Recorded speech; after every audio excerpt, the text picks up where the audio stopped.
Trending up or trending down? Right now we're weighing in on all the latest health fads, and here to help us out is our friend and trend expert, Max Lugavere. Welcome back, sir. Thank you so much. I love it when you're on the show. We can go over some of these trends. The first one, which I have never tried, is Birch Sap Water. Yeah, Birch Sap Water. So basically you get this from tapping the birch tree, which is a tree grown, in many parts of the world. We've got about 1 billion of them here in the States. Just 1 billion? Just 1 billion. So plenty of birch sap water. Yeah, plenty of birch sap water. This is very commonly consumed in, parts of Eastern Europe. So what's interesting about this is that it's a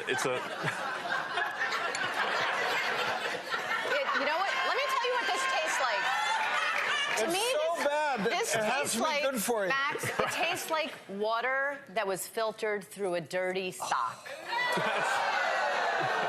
Have some more. I'll drink to that. I mean, if you tell me it's really great for me in some way. Well, here's the thing. It's not. I wouldn't say that it's really great for you. I think it's fine for you. It's got trace minerals. It's got electrolytes. It's also a source of natural xylitol, which has been shown to reduce cavities in your mouth. So is chewing gum. There you go. There's very low sugar. There's a lot less sugar in this than in coconut water. But I guess... And that's the point. They're calling it the new coconut water, which still is having a pretty good run. Yeah, I mean, coconut water has much more potassium than this. It says there's something in here that may help with cholesterol and the immune system. I'd never heard of this. Saponin? Saponin? I mean, is it part of sap? Yeah, no, saponins they're found in tea. It's a compound in tea it's been shown to reduce the resorption of cholesterol in the body, and there's some evidence that in animals it can actually benefit the brain as well. So is this trending up in your opinion, on you? Well, I think it's trending up insofar as it's not unhealthy, and there are some health properties to it. Do you need to go out, rush out, and buy, a 12-pack of them? The taste actually grows on you. It does, very much so. All right, we got to move on to Kohlrabi. Kohlrabi, spelled Kohlrabi.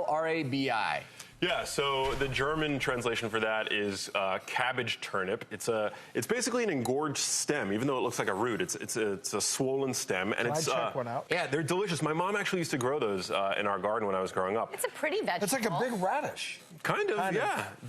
I think that they're pretty delicious, and they're cruciferous vegetables. They're really high in a compound called sulforaphane, which is great for the brain. It's anti-inflammatory. It's been shown incredible promise as a potent anti-cancer agent. And kohlrabi is actually really high in vitamin C, which is, we think of vitamin C in terms of preventing colds and preventing, obviously, scurvy and things like that. But vitamin C is actually required in the creation of neurotransmitters in the brain involved in mood.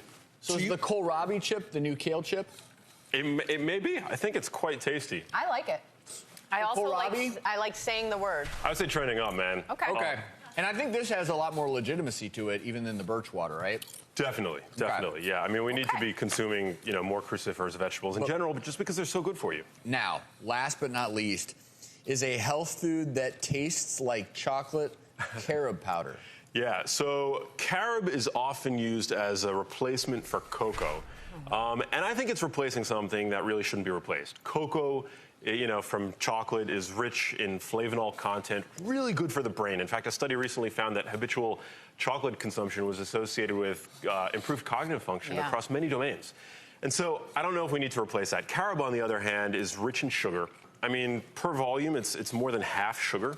Actually, natural sucrose. Yeah. Okay. So you're moving in more towards like a milk chocolate type of deal where, the difference is true dark chocolate. It's chocolate. Yeah. The chocolate we eat is pretty much sugar. Different consistency. And so is this...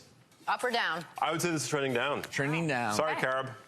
Max, once again, every time you're on, I learn something new, and it's applicable, appropriate. I thank you so much for what you do. Thanks for having me. Thank you so much. More to come.